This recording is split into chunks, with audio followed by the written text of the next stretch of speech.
उत्तर प्रदेश की 25 बड़ी खबरें। भारत के साथ बिगड़ते रिश्ते के बीच बांग्लादेश को एक बार फिर से मदद की जरूरत पड़ी। बांग्लादेश में गैस की कमी और बिजली की बढ़ती मांग को देखते हुए अडानी ग्रुप की कंपनी अडानी पावर बांग्लादेश के लिए बिजली का एक्सपोर्ट बढ़ा रही।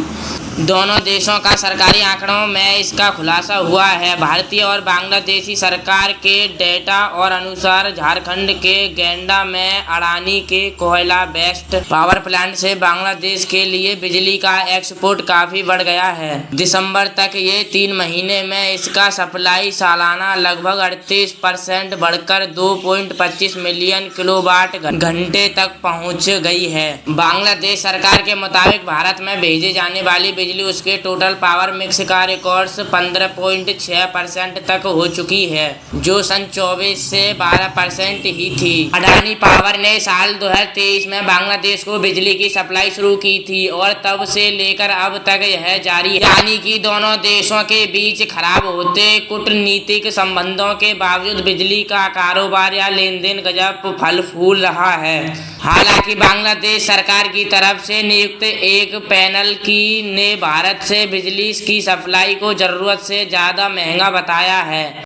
ढाका के इंडिपेंडेंट एजेंसी एयरपोर्ट एजाज और हुसैन ने कहा, अंडाली की बिजली अभी तो तेल से बनने वाली बिजली से सस्ती है। कमी के कारण बांग्लादेश को तेल से चलने वाले पावर प्लांट इस्तेमाल करने पड़ रहे हैं।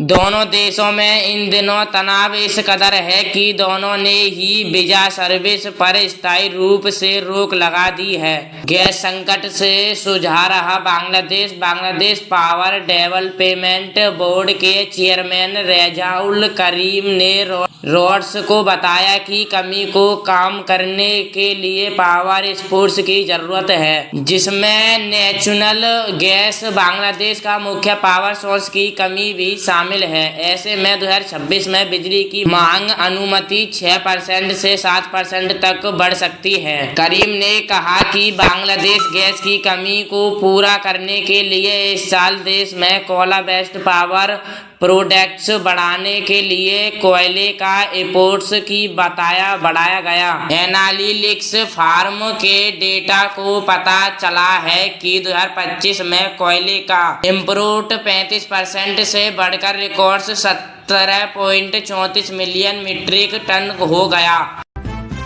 भारत ने साफ किया है कि वह चीन समर्थित क्षेत्रों व्यापार आर्थिक साझेदारी में शामिल होने पर फिलहाल कोई विचार नहीं कर रहा है।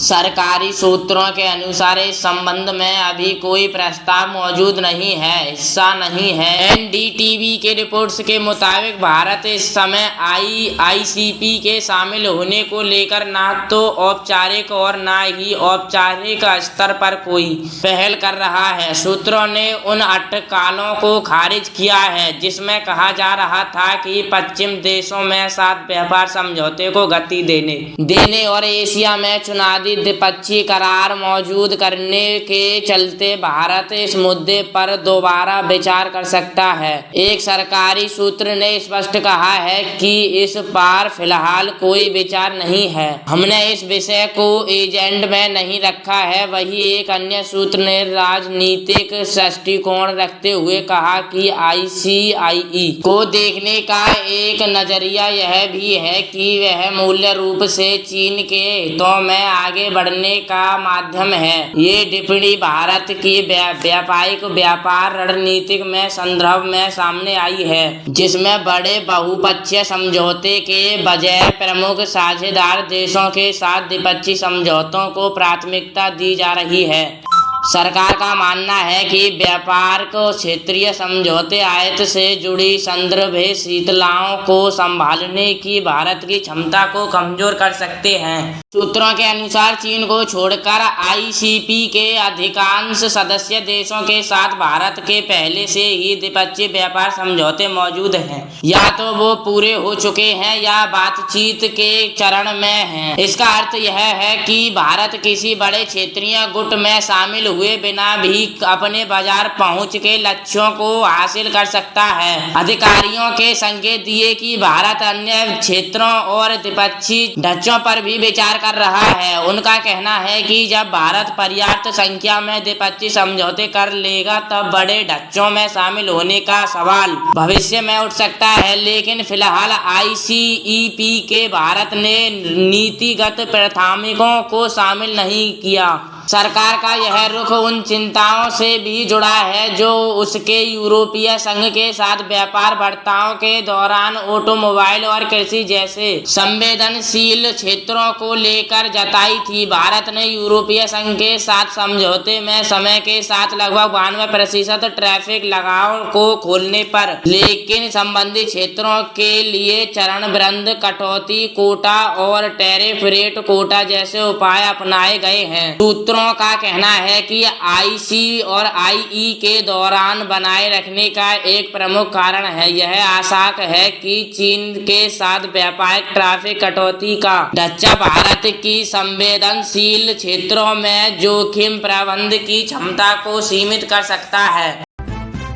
तुर्की ने भारत के 3 पड़ोसी देशों पाकिस्तान, मालदीव और बांग्लादेश को फंसाने के बाद अब श्रीलंका पर डोरे डाल रहा है। उसने श्रीलंका को निगरानी ड्रोन बेचने की पेशकश की है। यह पेशकश श्रीलंका में तुर्की के राजदूत सेहिम लुटफुतुरगेट ने की है। राजदूत ने कहा कि तुर्की श्रीलंका के साथ रक्षा संबंधों को मजबूत बनाना चाहता है। इसके लिए उसने श्रीलंका को अपनी समुद्री सीमा की निगरानी के लिए सैन्य ड्रोन बेचने की पेशकश की है। हालांकि श्रीलंका की तरफ से तुर्की के इस प्रस्ताव पर कुछ नहीं कहा गया है। राजदूत सेमिही लुटफुतुरगेट ने पथफाइंडर फाउंडेशन के एक कार्यालय में कहा कि रक्षा खरीद तुर्की और श्रीलंका के बीच सहयोग का एक क्षेत्र है। उन्होंने कहा कि श्रीलंकाई सेना समुद्री निगरानी जैसे उद्देश्यों के लिए तुर्की के ड्रोन का इस्तेमाल कर सकती है।